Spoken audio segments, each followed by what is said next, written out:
Hi hello అందరికీ నమస్కారం. Welcome to our channel. నేను మీ ఆదిత్య.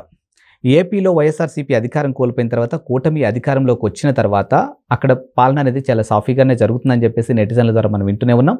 ఇదంతా పక్కన పెడితే ప్రస్తుతానికి ఏపీలో నామినేటెడ్ పోస్టులకు సంబంధించినటువంటి అంశం నడుస్తూనే ఉండగా మరో అంశం కూడా ఇప్పుడు తెర మీదకి రావడం జరిగింది.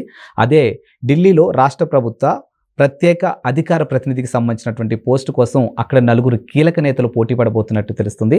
మరి చంద్రబాబు నాయుడు గారు ఇది ఎవరికి ఇవ్వబోతున్నారు, ఇంతకీ ఆ నలుగురు ఎవరు, ఇలాంటి ఎన్నో అంశాల గురించి తెలుసుకునే ప్రయత్నం చేద్దాం. సో ప్రస్తుతానికి మనతో పాటు స్టూడియోలో ఉన్నారు ప్రముఖ సీనియర్ జర్నలిస్టు దుర్గా వడ్లమణి గారు. సో మ్యామ్ని అడిగి తెలుసుకుందాం. మ్యామ్ నమస్కారం. మ్యామ్ నమస్తే అండి. మ్యామ్, ఏపీలో చూసుకున్నట్టయితే ఇప్పుడు నామినేటెడ్కి సంబంధించినటువంటి పోస్టులది నడుస్తూనే ఉంది, అంటే దాని గురించి డిస్కషన్ జరుగుతుంది. ఇది పక్కన పెడితే ఢిల్లీలో రాష్ట్ర ప్రభుత్వ ప్రత్యేక అధికార ప్రతినిధి అనే ఒక పోస్టు కోసం నలుగురు కీలక నేతలు పోటీ పడబోతున్నట్టు తెలుస్తుంది. ఈ నలుగురు కూడా చంద్రబాబు నాయుడుకి బాగా సన్నిహితులని కూడా తెలుస్తుంది. మరి ఈ నలుగురిలో ఎవరిని వరించబోతుంది అండ్ ఇప్పుడు ఇది ఎలా మలుపు తిరగబోతుంది అసలు, అంటే మిగతా వాళ్ళని ఎలా బుజ్జగించబోతున్నారు? ఇప్పుడు మీరు చెప్పినట్టు ఇప్పుడు చాలా నామినేటెడ్ పోస్టులు అయితే బయటకు వచ్చాయండి, కానీ ఇంకా ఎవరికి ప్రకటన అయితే జరగలేదు. ఎవరికి వాళ్ళు ఆశావహులుగానే ఉన్నారు. ఇప్పుడు ఎవరికి ఇస్తే ఏం నష్టమో ఎవరికీ తెలియదు. అంటే కరవమంటే కొప్ప కోపం, విడవమంటే పాము కోపం అని ఇప్పుడు కూటమిలో ఉండడం వల్ల చంద్రబాబు నాయుడు గారు ఏ డెసిషన్ తీసుకున్నా ఆచితూచి తీసుకోవాలి. దానివల్ల ప్రతివాడు నాకు వస్తుందని ఎదురు చూస్తున్నారు. కానీ అలా చూడటం కూడా తప్పేనేమో, ఎందుకంటే అక్కడ ఉండే సమీకరణాలను బట్టి చంద్రబాబు నాయుడు గారు ఎటువైపు మొగ్గు చూపుతారు, ఏ వ్యక్తిని సెలెక్ట్ చేస్తారు ఎవరికీ తెలియదు. అదొకటి. రెండోది, ఇప్పుడు కేంద్రానికి సంబంధించి ఇప్పుడు కేంద్రంలో ఎవరైతే మన రాష్ట్ర అధికార ప్రతినిధిగా అక్కడ ఉంటారో తెలుగుదేశం తరఫున వాళ్ళకి చాలా కీలక బాధ్యతలు ఉంటాయి ఈసారి.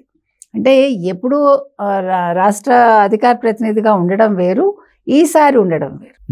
గతంలో అయితే వాళ్ళు ఇలా కూటమిలో లేరు కాబట్టి దానికి పెద్ద బాధపడక్కర్లే, వాళ్ళు ఏం చేసినా చెల్లుతుంది. కానీ ఈసారి అలా కాదు.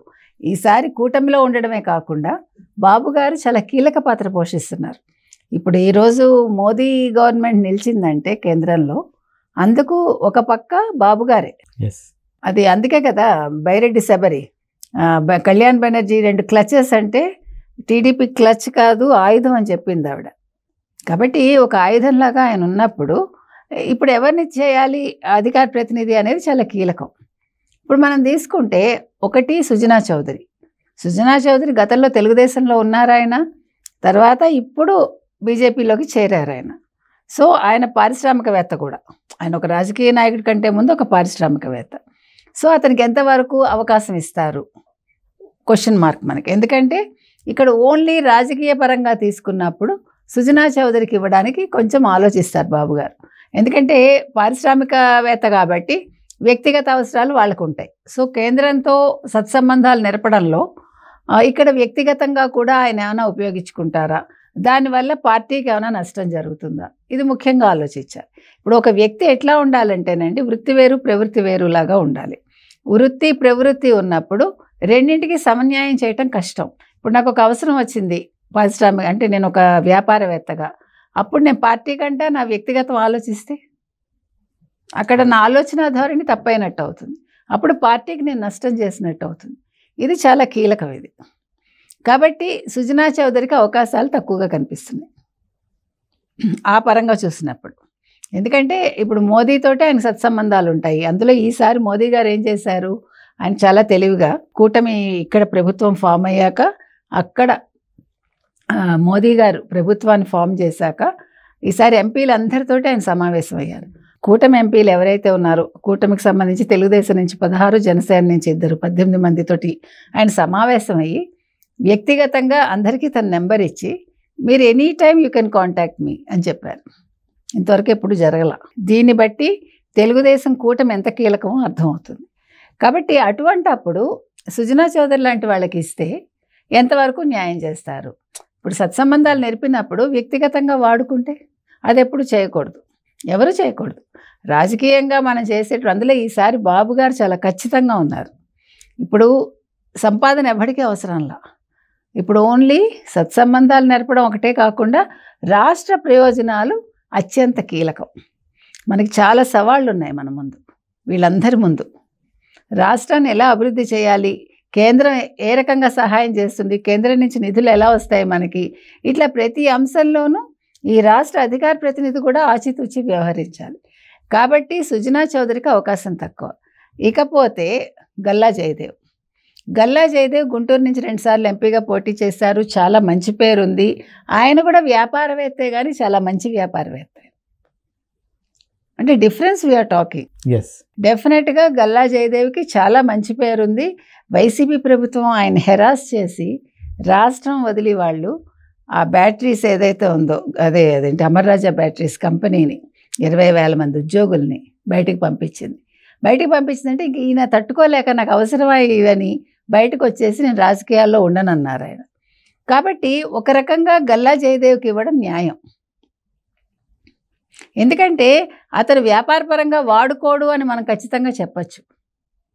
ఎందుకంటే ఆయన రాజకీయాలు చేశాడు, కానీ ఖచ్చితమైన రాజకీయాలు చేశాడు, వ్యాపారము చేశాడు, నిజాయితీ గల వ్యాపారం చేశాడు. అంటే వ్యక్తుల మధ్య మనం ఎట్లా డిఫరెన్స్ ఉంటుందనేది చూస్తున్నాం, మనం చెప్తున్నాం. అంటే ఒక వ్యక్తిని చూస్తే మీరు ఒక అసెస్మెంట్కి రావాలి. అటువంటి అసెస్మెంట్ మీరు గల్లా జయదేవ్ గారి విషయంలో రావచ్చు. కాబట్టి ఇప్పుడు వరకు చూసుకుంటే డెఫినెట్గా గల్లా జయదేవ్కి ఎక్కువ మార్కులు పడతాయి. ఇకపోతే ఆర్ఆర్ఆర్కి ఇవ్వడం తప్పులేదు, కానీ ఆయనకి అవసరం లేదు అక్కడ. ఇప్పుడు రఘురామకృష్ణరాజు లాంటి వాళ్ళు రాష్ట్రంలోనే ఉండాలి. ఎందుకంటే ఆయన ఒక అగ్రెసివ్ పొలిటీషియన్. ఆయన ఒక నిజాయితీ పరుడు. ఆయనకి డబ్బులు అక్కర్లా. ఆయనకి పదవి కూడా ఒక ఏమనాలి, ఒక అలంకారమే ఆయనకి. కాబట్టి ఆర్ఆర్ఆర్కి ఆ పదవి ఇచ్చేకంట రాష్ట్రంలో ఒక మంచి పదవి ఇస్తే బాగుంటుంది. ఆయన తిరుమల తిరుపతి దేవస్థానం నుంచి బయటకు వచ్చి గుళ్ళో దర్శనం చేసుకుని వెంకటేశ్వర స్వామికి నేను చెప్పాను నాకేం కావాలో నాకు జరుగుతుంది అన్నాడు ఆయన. కాబట్టి ఆయన ఏం ఆశించాడో అది ఆయనకి ఇస్తే బాగుంటుంది. కాబట్టి ఆర్ఆర్ఆర్ అక్కర్లా. ఇక కంభంపాటి రామ్మోహన్ రావు గారు గతంలో అధికార ప్రతినిధిగా చేశారు, కేంద్రంలో రాష్ట్ర అధికార ప్రతినిధిగా. కాకపోతే ఏంటంటే ఆల్రెడీ చేసేసాడు ఆయన. ఎక్స్పీరియన్స్ ఉంది కదా అని ఇవ్వాల్సిన పని లేదు. ఇంకో కొత్త వ్యక్తికి ఇవ్వచ్చు కదా. ఇచ్చిన వాళ్ళకి ఇవ్వాలని ఎక్కడ రూల్ లేదు కదా. ఇంకొకరికి అనుభవం రావాలి కదండి. ఆ రకంగా చూసుకుంటే కంభంపాటికి ఇవ్వటం కంట గల్లా జయదేవ్ గారికి ఇవ్వడం ఉత్తమంగా మనకు కనిపిస్తోంది. అంటే మనం నలుగురు కేటగిరీ చూసినప్పుడు ప్రయారిటీ వైజ్ చూసుకుంటే డెఫినెట్గా ఖచ్చితంగా గల్లా జయదేవ్ నెంబర్ 1, కంభంపాటి రామ్మోహన్ రావు గారు నెంబర్ 2 వస్తారు. Thank you ma'am. Thank you. Hi hello అందరికీ నమస్కారం. Welcome to our channel. నేను మీ ఆదిత్య. ఏపీలో వైఎస్ఆర్సీపీ అధికారం కోల్పోయిన తర్వాత కూటమి అధికారంలోకి వచ్చిన తర్వాత అక్కడ పాలన అనేది చాలా సాఫీగానే జరుగుతుందని చెప్పేసి నెటిజన్ల ద్వారా మనం వింటూనే ఉన్నాం.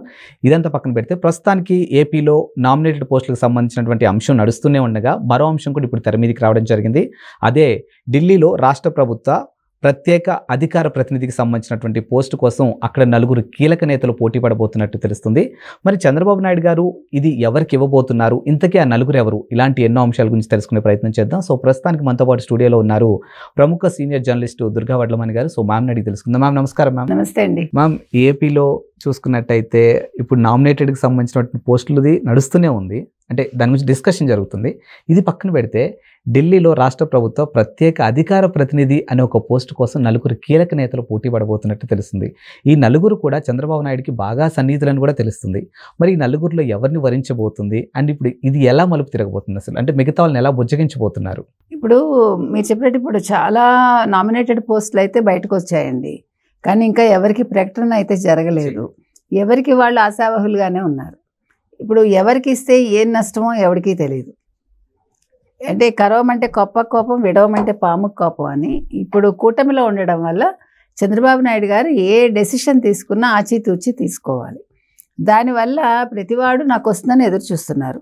కానీ అలా చూడటం కూడా తప్పేనేమో, ఎందుకంటే అక్కడ ఉండే సమీకరణాలను బట్టి చంద్రబాబు నాయుడు గారు ఎటువైపు మొగ్గు చూపుతారు, ఏ వ్యక్తిని సెలెక్ట్ చేస్తారు ఎవరికీ తెలియదు. అదొకటి. రెండోది, ఇప్పుడు కేంద్రానికి సంబంధించి ఇప్పుడు కేంద్రంలో ఎవరైతే మన రాష్ట్ర అధికార ప్రతినిధిగా అక్కడ ఉంటారో తెలుగుదేశం తరఫున వాళ్ళకి చాలా కీలక బాధ్యతలు ఉంటాయి ఈసారి.